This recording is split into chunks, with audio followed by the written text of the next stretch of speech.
चालू असणाऱ्या जिल्हा परिषद आणि पंचायत समितीच्या निवडणुकीसाठी आपल्या माहुजी जिल्हा परिषद मतदारसंघातले शिवसेना पक्षाचे उमेदवार श्रीयुत भरत साळुंखे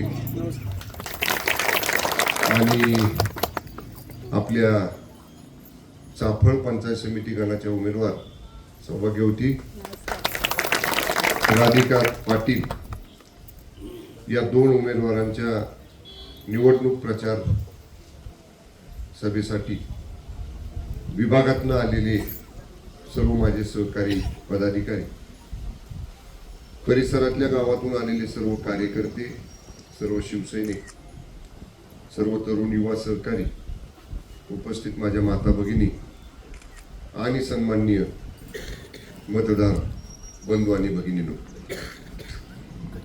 या मतदारसंघातली निवडणूक धनशक्ती विरुद्ध जनशक्ती अशा प्रकारची ही निवडणूक आहे. तात्या मगाशी प्रास्ताविक करताना बोलत होता तेव्हा मी म्हटलं 2004 सालची विधानसभेची निवडणूक आठवा. मला काही कुणावर टीका नाही करायची, पण 99 ते 2004 माननीय मोठे दादा कॅबिनेट मंत्री होते. सार्वजनिक बांधकाम रस्ते विकासाचं खातं त्यांच्याकडे होतं आणि माझ्यासारखा एक सामान्य कार्यकर्ता म्हणजे परिवाराचा त्याच्या अगोदर 2 वेळा आबासाहेबांचा पराभव, 1 वेळा मासाहेबांचा पराभव, त्याच्या आधी 2 वेळा माझा पराभव, एवढे पराभव आपल्या गाठीला होते आणि लोकांना वाटत होतं की ही देसाई म्हणजे काय उभी राहिली की पडते. कुणाला वाटलं नव्हतं की 2004 साली पाटण विधानसभा मतदारसंघात बदल होईल. आणि मी तुम्हाला डी.वाय. पाटलांच्या बरोबर लक्षात आहे, धनशक्ती विरुद्ध जनशक्ती हा नारा आपण 2004च्या निवडणुकीत पहिल्यांदा दिला. आणि मी लोकांना सांगितलं की ठीक आहे, आपल्याकडं आर्थिक सुबत्ता नसेल, पैसा नसेल, पण जोडलेली माणसं आहेत. देसाई घराण्यानं तिसरी पिढी होती माझी त्यावेळी. 3 पिढ्या ह्या देसाई घराण्यानं तालुक्यातल्या माणसांबरोबर नातं जोडले. आणि त्यावेळी सुद्धा भरत, तू लहान होतास, त्यावेळी सुद्धा वर्तमानपत्र सगळी लिहित होती की पाटणमध्ये काय देसाईंचा तग लागणार नाही. त्यांच्या समोर कॅबिनेट मंत्री आहेत आणि कॅबिनेट मंत्र्याच्या ताकदीच्या समोर देसाई गटाचा निभाव लागणं अवघड आहे. काढा, माझ्याकडे जुनी सगळी कातरण आहे, सगळ्यांनी लिहिलं होतं. पण मी शेवटपर्यंत अगदी मतदान झाल्यानंतर सुद्धा मी तालुक्यातल्या जनतेला सांगत होतो की मला विश्वास आहे. त्यावेळी तर काय मी विकासाच्या कामासंदर्भात बोलायचा प्रश्न नव्हता, आपल्याकडे सत्ता नव्हती, पण संपर्काच्या जोरावर सर्वसामान्य माणसासाठी आपण रस्त्यावर उतरलो होतो. एमएससीबीचा त्यावेळेचा प्रश्न होता, शेतीच्या पाण्याचा शेतीला लाईट देण्याचा, त्याच्यासाठी आपण आंदोलन केलं होतं. खाली 2 टोल नाके होती, विजयनगरला 1 टोल नाका होता, निसराला 1 टोल नाका होता. त्या टोल नाक्याच्या विरोधात आपण आंदोलन केलं होतं. पवनचक्कीच्या जमिनी हडपल्या वर पठार भागातल्या, त्या डोंगर भागातल्या पवनचक्कीतल्या जमिनी गेलेल्या अन्यायग्रस्त शेतकऱ्यांच्या साठी सुद्धा आपण आंदोलन केलं. 4 आंदोलन, 9 गुन्हे, 9 केसेस या गुन्ह्यांच्या माझ्यावरती होत्या.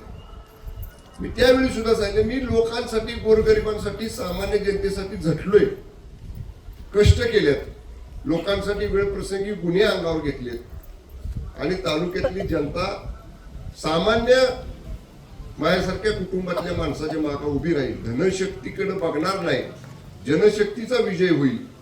आणि शेवटी तेच झालं. एकमेव मंत्री त्या मंत्रिमंडळातले जे पराभूत झाले ते माननीय मोठे दादा होते आणि त्यांच्या विरुद्ध निवडून येणारा माझ्यासारखा सामान्य कुटुंबातला देसाई गटाचा कार्यकर्ता. आज बरोबर भरतच्या बाबतीत तीच परिस्थिती लागू होती. काय भरत साळुंखे आहे, एक साधा शंभूराज युवा संघटनेचा अध्यक्ष, पण त्याची सुद्धा काम करायची पद्धत म्हणजे साहेबांचं जसं माझं जसं कामाची पद्धत आहे सामान्य माणसाला आता थोडं एक तिचं चुकतं फोन उचलत नाही बऱ्याच, पण आता मी त्याला सांगितले माझा बी घेत नाही कधी कधी तर मग त्या सुबोधला करायला लागतो. आणि कुठेही बघ परत मला बोलायचे फोनवर, आमचे प्रिय दमत्यात त्याला शोधू.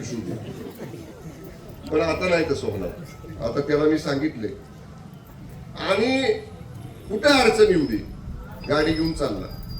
कोविड मध्ये किट पोचवायचं काम असू दे, आम्ही सांगायचं भरतकडे पोच करा, तो भागात जातोय. मग केळोलीला जाईल, विरेवाडीला जाईल, कवटेकरवाडीला जाईल, कुठं डोंगरात डेरवणला जाईल, कोळेकरवाडीला जाईल. मध्ये महापूर झाला, दरडी कोसळल्या, घरांचे नुकसान झालं, आपण लोकांना मदत पाठवली. गाडी घेऊन स्वतः ठिकी उचलून लोकांच्या दारात येणारा पिंटे असायचं त्याच्याबरोबर, जोडीदार आहे ना त्याचा. हे का उदाहरण दिलं सांगा ना. आता समोर उमेदवार आपल्या उभा आहे, समोर भरतच्या उमेदवार मगाशी उल्लेख केला, पैसेवाला आहे किंवा धनशक्तीवाला आहे. कधी लोकांना अडचणीत मदत करायला आलाय. कोविडला आपण घरदार खिडक्यादार लावून घरात बसलो होतो, त्यावेळी आपला कार्यकर्ता लोकांना ज्या ज्या हातावलं पोट आहे त्यांच्या घरात महिना 2-2 महिन्याचं धान्य साहित्य आपण या ठिकाणी पोच केलं. त्यावेळी ही कुठं होती माणसं, त्यांना नाही लोकांची आठवण झाली. म्हणून मी सांगतोय, मी जे उदाहरण दिलं 2004चं, भरत किती पैसा वाटू द्या आणि किती आमिष देऊ द्या आणि किती असल्या सभा घेऊ द्या, समोर सभा आहे वाटतं घेऊ द्या, आता कोणतं बाहेर नाही येणार आहे ना. मला सांगा प्रशांत पाटील, ज्यांचं स्वतःच लोक ऐकत नाहीत मतदारसंघात, त्यांना बाहेरची माणसं बोलवायला आपण कोणाला बोलवलंय का?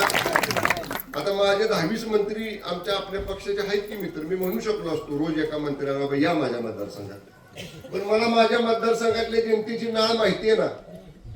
ती बाहेरला येऊन कोणी सांगण्यापेक्षा त्याला साहेबांनी 2 शब्द सांगितलेलीच पटणार आहेत. कारण साहेबांना आपण, मी आणि तुम्ही रोज एकमेकांच्या आहे, रोज एकामेकाच्या सुखादुखाला आहे, रोज एकामेकाच्या आडीनडीला आहे. त्यामुळे मी ते असल्या सभा, आता उद्यापासून आजपासून मतदारसंघात धडा काय बाहेरल्या लोकांच्या सभांचा, काय घाबरू नका. मोठ्या सभा करू दे, तालुका गोळा करून आणू दे, काय त्याचा विचार करायचा नाही. आपलं जे धोरण आहे ना, एक मत मिळवायचं. विधानसभेला काय केलं काल आपण, 2024च्या विधानसभेला आपण 35,000चं लीड कसं मिळवलं. कार्यकर्ता जिद्दीलाच पेटला होता.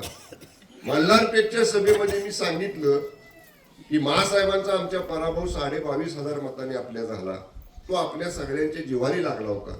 त्याच्यापेक्षा जास्त मतांना आपण निवडून द्यायचं. मग कार्यकर्त्याचे शेवटचे 8 दिवस जिद्दीला पेटला. प्रत्येकानं मिळेल असं 1-2 मताला आपल्याकडे वळवलं आणि आजपर्यंत बिहार पाटील लोकनेते साहेबांच्या नंतरचं रेकॉर्ड आहे 35,000 मतांनी निवडून यायचं. साहेब आले होते लाखभर मतांनी निवडून, पण साहेबांच्या नंतर जर सगळ्यात जास्त मतांनी कोण निवडून आला असेल तर तुमच्या सगळ्यांच्या जीवावर कालच्या निवडणुकीला आपण 35,000 मतांनी निवडून. ही निवडणूक हौशी जिल्हा परिषद गटातली ही धनशक्ती विरुद्ध जनशक्ती आहे.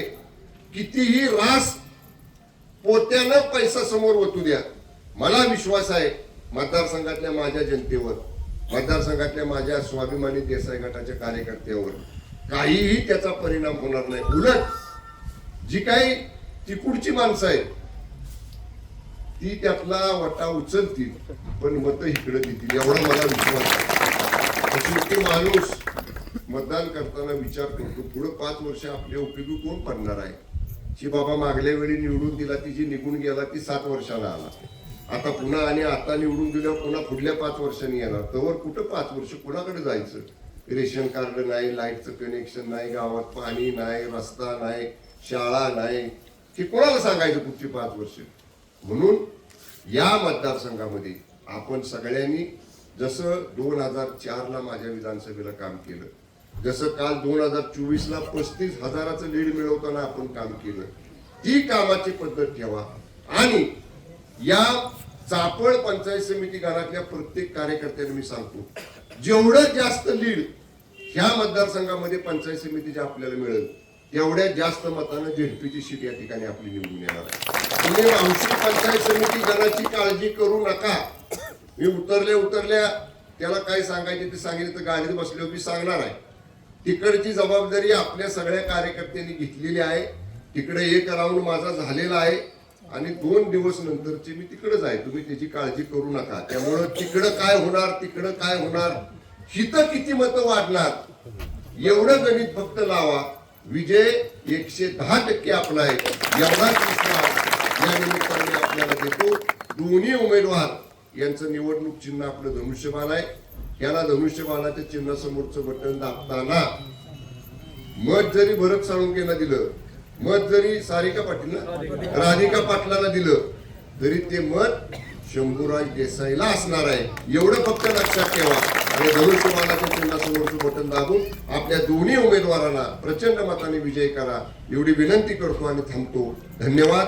जय हिंद, जय महाराष्ट्र. धन्यवाद साहेब. निश्चितपणाने आपण दिलेला जो आदेश आहे तो समोर बसलेली जनता निश्चितपणाने पाळेल एवढीच